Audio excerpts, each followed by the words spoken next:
Hey, welcome back to Milton Daily Homes. It's Chuck here, and I'm nice and refreshed from a day off with my family. I took my daughter to the zoo. It was absolutely amazing.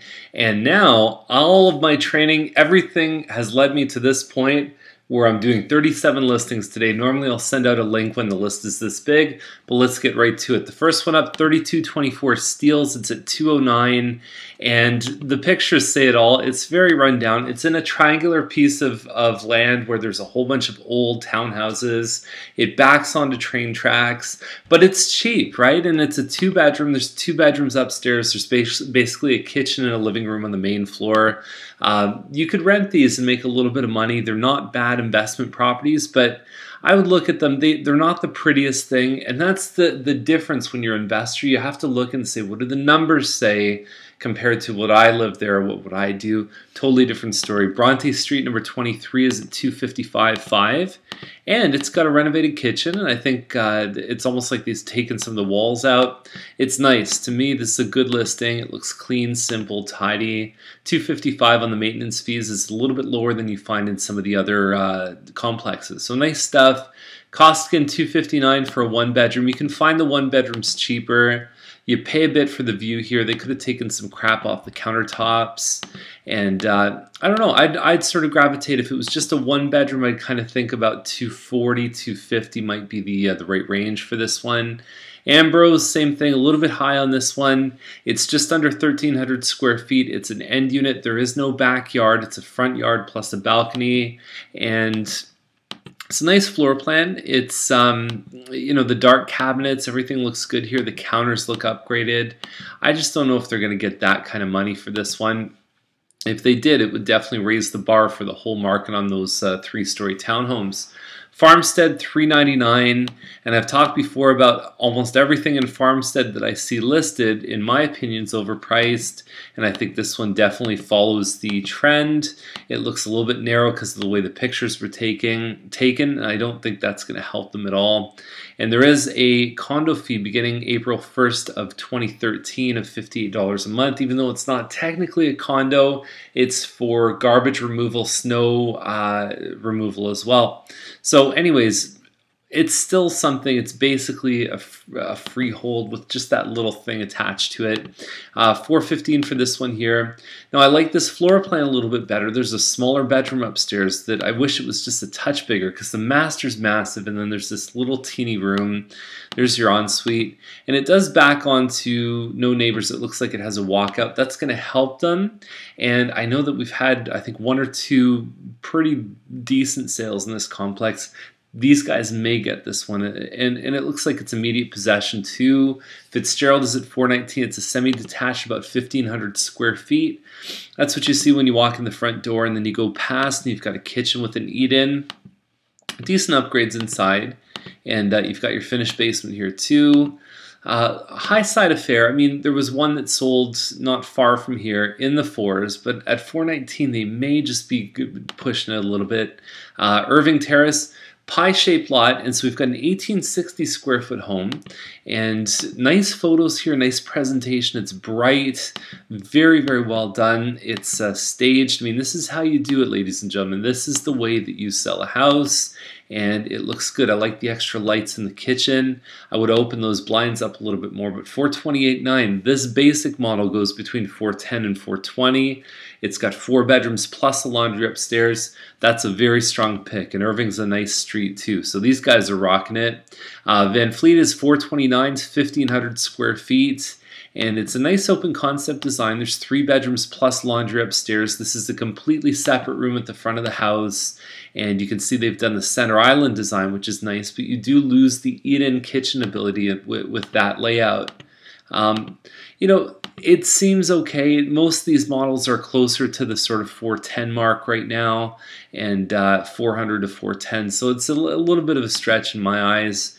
McFerrin is a townhouse. It's like 1,900 square feet. It's big, and it's got the dark stuff. I just don't know. $430 for a townhouse.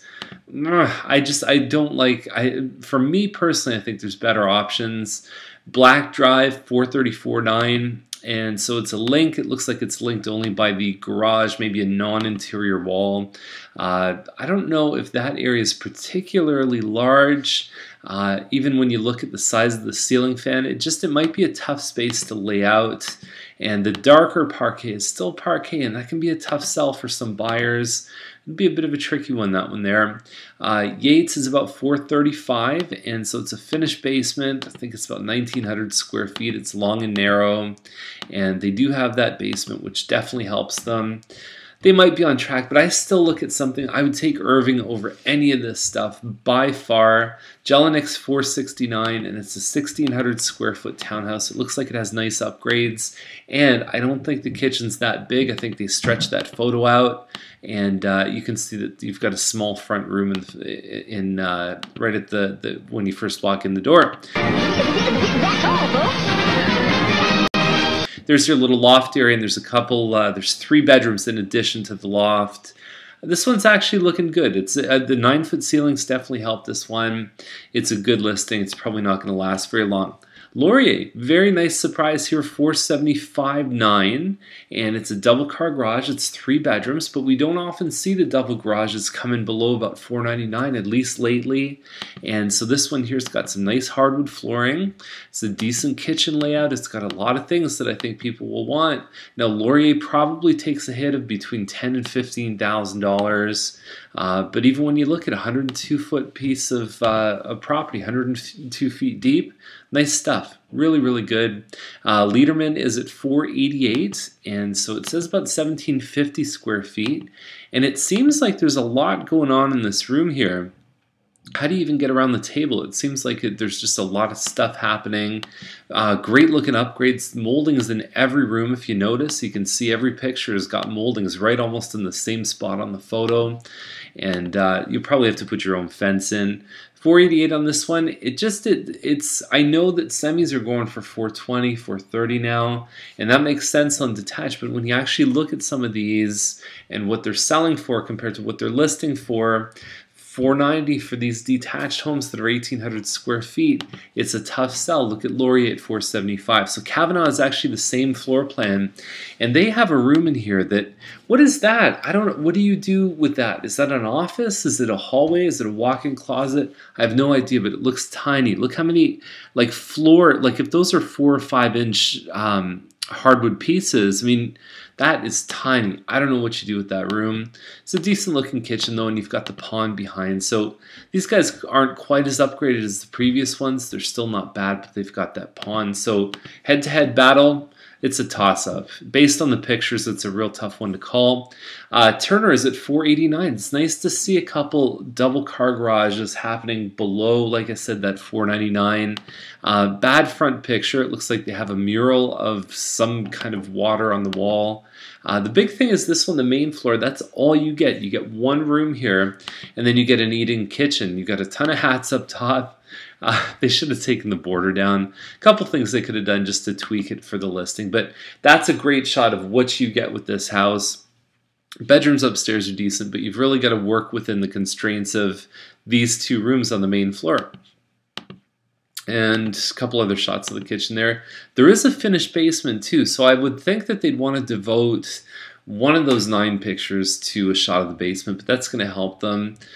You're close to everything on this one. Turner's a nice location to get on the highway, to get to the movie theater, all those other things. It's a nice subdivision. Hatfield School District is known as being a very strong school district. Farmstead, 499, and so it's kind of a weird front shot, but it's I think this one's 1938 square feet. Dark, everything, and there's laundry upstairs. The rooms are nice size. It's actually a nice floor plan. I think this is a plan 8, and the 9-foot ceilings make a big difference. Got one on Guelph Line here, and it looks like it's 6 acres. The house itself doesn't look that bad. It's got crown moldings. I mean, it's anyone's guess what it looks like in real life. But there you go. So 519, I mean, even if this one needs a bit of work, that's pretty much entry point for a 6-acre piece of land. You're almost getting the home for free. Farmstead Drive, 529, and so it looks like a Plan 6 to me. It's way higher than the Plan 6s usually sell for. There's no way these guys are going anywhere. Zoost is 539.9. And so again, crappy pictures. Why do you show that? Because it has an air cleaner? Is that why someone's going to buy this house? Terrible stuff. Wagging my finger on this one. And that's what you're getting. You don't even see the front of the house. It's a double car garage. Horrible stuff. Not impressed at all. Vickerman 554. This is 2330 square feet. And there's a front room that you could use as an office, but it's, I guess, designed from the plans as a formal living room. Dining room with a coffered ceiling. Nice high slope ceiling here, and then you've got your kitchen. Well upgraded. This is a really good price. The more basic models of this home have been selling even 2 months ago for $520. You figure market appreciation plus that kitchen, and it's a really good floor plan too. It's a nice floor plan, upgraded floors upstairs. This one's a hot listing. This one definitely is a contender for Chuck Pick of the Day. It's on a nice 100 feet deep by 40 feet wide lot. Great, great stuff. It's called a Juniper model. Deacon Drive is a few hundred square feet smaller. It's got a finished basement. It's a 36-foot lot, a few feet more narrow, and a little bit deeper at 107 feet. I've been in this home before. You're dealing with the same thing that I talked about with the previous listing. You've got one big room here, that like the one on Turner. This is a bigger room than the one on Turner, but you still have to kind of put all your stuff in there. And then you've got your kitchen, and you can still put an eating area in the kitchen too. Nice glass corner cabinets, and I think it presents very well. The basement's very well done in this listing, and you've got some interlock on the back for the patio with some pergola. Nice stuff. Deacon Drive, 559. There you go. Eager Road is, I think, is kind of in the same ballpark in terms of square footage with the finished basement. You lose about 15-20 feet in the backyard compared to the previous one. And you can see some of this stuff in here. It's a kind of a party house with that bar downstairs. And you get a nice backyard too. It's actually well done in the back. So let's see what happens with that one. Jelinek, 2437 square feet, 36 square feet, pardon me, 2436. 569, and it's got a good looking kitchen in here, upgraded countertops, stainless steel, and I think for that reason these guys are going to attract attention. And so Farmstead 579, they had this listing privately, 50 by 100 foot lot. Farmstead can get busy too, so that's something definitely to consider. It is a very nice home. Now the same floor plan of this one on Sunnyvale, which is a better street, not as nicely upgraded. I mean, the kitchen wasn't as nice. It didn't have the built-ins, but that one sold in the 470, so 100,000 more. This one has to really, really impress. You know, it's got nice landscaping. I have no problems with the house. I just think maybe the price is a little bit aggressive. And so Maddox Trail is 579. It's in Albion Bay. It's like 2,200 square feet. I think a little bit less than that, actually. It's a nice floor plan. Almost reminds me of more of a Bloor West home, more of like a kind of pre-World War II design. It's a different style than Mattamy used to building, but it is nice. I like it a lot. The bedrooms upstairs are really big, and I just think you can buy more home with the same upgrades for the same price. But let's see what happens. It's a nice street too. Scott Boulevard is $599. There's another one on Scott that I like better than this one. I think it's more upgraded. This layout, this design actually is I can't remember the name of it offhand, but it's like 2430 something square feet. And I find the kitchen, the family room's a little bit small, the bedrooms are a little bit small, and it's a tricky layout to put your dining room table in. So I'm not a big fan of the actual floor plan on this one.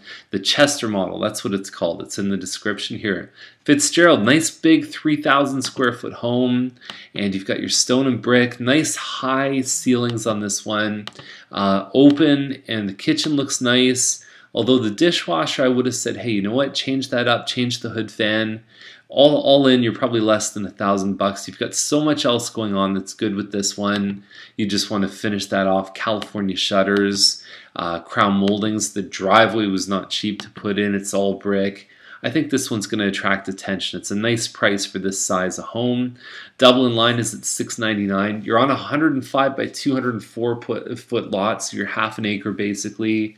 Although the house looks like it's 2,500 to 3,000 square feet. So if it's big enough, there's no photos. If it's half decent inside, they may get the money on this one.